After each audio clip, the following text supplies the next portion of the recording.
মৃণাল সেনের জন্মশতবর্ষে সামনে এলো পদা থেকে টিজার। চঞ্চল চৌধুরী এই মুহূর্তে রয়েছেন আমাদের সঙ্গে।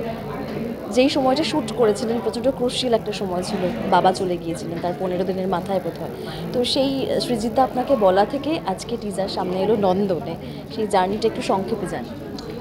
জার্নিটা খুবই কঠিন ছিল আসলে, সত্যি কথা যে এমনি আমি সারা জীবনে যে অভিনয় করেছি, প্রায় 25 বছর ধরে অভিনয় করছি, অভিনয়ে আমার কাছে খুব বেশি মানে কি বলবো গা সওয়া হয়ে গেছে আর কি। মানে আমি চেষ্টা করি, যদি ভালো লাগে দর্শকের ভালো লাগলো, না লাগলে বড় কোনো সমস্যা নেই। কিন্তু এই কাজটি সেরকম কোনো কাজ নয়।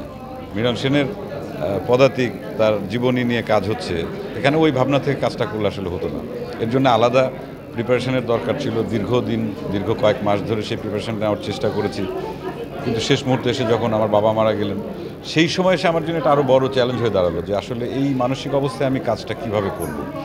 এবং আমাকে সৃজিতা যে সাপোর্ট দিয়েছেন এই চরিত্রে অভিনয় করার জন্য, একটা পর্যায়ে উনি মানে আমি ওনার হাতে আমাকে সমর্পণ করেছি। আমি বলেছি যে দাদা আমি আর আসলে পারছি না, কারণ মানসিকভাবে এতটাই আমার খারাপ অবস্থা যে আমি কিভাবে অভিনয় করব, ওই চরিত্র ধারণ করব। একজন মানে কি বলবো, আমি ধরতে গেলে 25 বছর কাজ করছি, তো আমার তো একটা অভিনয়ের প্রক্রিয়ার ভেতর দিয়ে আমি যাই। ওই কোনো প্রক্রিয়ার তখন আর কি খাটছিল না, মানসিকভাবে এতটাই আমি মানে ভেঙে পড়েছিলাম। নগদে 500 টাকা বা তার বেশি পেমেন্টে পেতে পারেন ঢাকায় জমিসহ 20 কোটি টাকার পুরস্কার। তা সৃজিতদা সেই দায়িত্বটি নিয়েছিলেন, এবং উনি আসলে যদি এখান থেকে কোনো ক্রেডিট যদি আসে, এটা আসলে সৃজিতদার, ম্যাক্সিমামটা সৃজিতদার। আর সেই সঙ্গে সোমনাথদা উনি যে আমাকে মৃণাল সেন বানিয়ে দিয়েছেন ওই রকম কাছাকাছি লুক দিয়ে। আর আরেকটা কথা আমি বিশ্বাস করি যে চেহারা মিললে পরেই যে ওই চরিত্র হওয়া যায় তা নয়। সেক্ষেত্রে ওই মানুষটির ভেতরের যে মানে ব্যক্তিত্ব, তার দর্শন, তার সব কিছু, তার এই জিনিসগুলো আসলে অ্যাচিভ করা খুব দরকার, যেটা অবশ্যই মৃণাল সেনের জন্য অবশ্যই করা দরকার। কারণ মৃণাল সেন তো আমাদের মানে বাংলা সিনেমার কোন জায়গায় উনি আছেন এটা আমরা খুব ভালো করে জানি।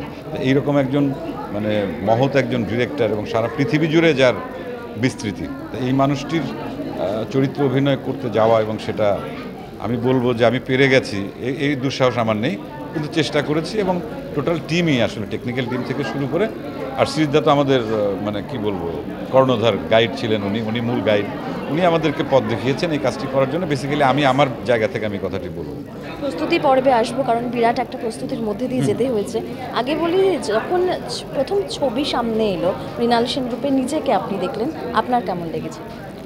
প্রথম লুক সেটের ছবি, এটা তো আমি আসলে বিশ্বাস করতে পারিনি যে এক ফটোশ্যুট করতে করতে, এবং এই ফটোশ্যুটটা যেদিন আমি করি তার দুদিন আগে আমার বাবা মারা গেছেন, আর বাবার শ্রাদ্ধের দুদিন পর আমি শুটিং শুরু করেছি। নগদে 500 টাকা বা তার বেশি পেমেন্টে পেতে পারেন ঢাকায় জমিসহ 20 কোটি টাকার পুরস্কার। আমি বাড়ি থেকে এলাম, এসে এই ফটোশ্যুটটা করলাম, এবং জানি না এটা এমন হতে পারে, আসলে আমার বাবার চেহারা ছিল মৃণাল সেনের মতো, একদম মানে একটা বয়সের ছবি, বাবার শেষ দিককার, যদি 80-90 বছর, 92 বছর পর্যন্ত বেঁচে ছিলেন, 70-80 এরকম বছর বয়সের বাবার। আমাকে একজন ফেসবুকে একটা ছবি পাঠালেন, আমি ভেবেছি এটা বোধহয় মৃণাল সেনের ছবি। পরে আমি একটু ক্লোজ করে দেখি যে ওটা আমার বাবার ছবি। বাবা উঠানের মধ্যে বসে আছেন। আমাদের গ্রামের বাড়িতে তো অনেকে যায়, আমার ভক্ত দর্শকরা যায়, বাবা আমার সঙ্গে ছবি তোলেন, তারা আবার আমাকে আবার ফেসবুকে পাঠান। তা এটা হচ্ছে একদম মানে কি বলবো কাকতালীয় বিষয়, এবং বাবার চেহারার সঙ্গে মৃণাল সেনের চেহারা অনেকটা মিলছে।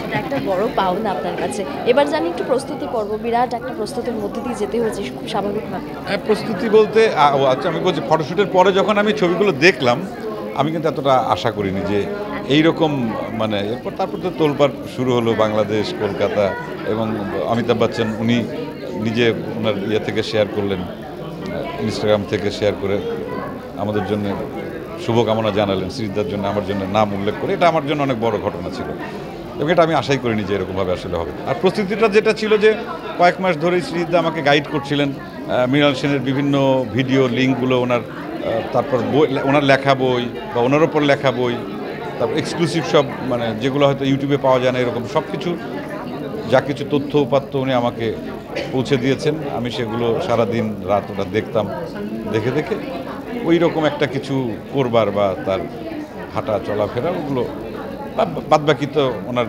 জীবন দর্শন থেকে বা ওনার কাজ দেখে অন্তত বোঝা যায় যে উনি কী ধরনের মানে মানুষ ছিলেন।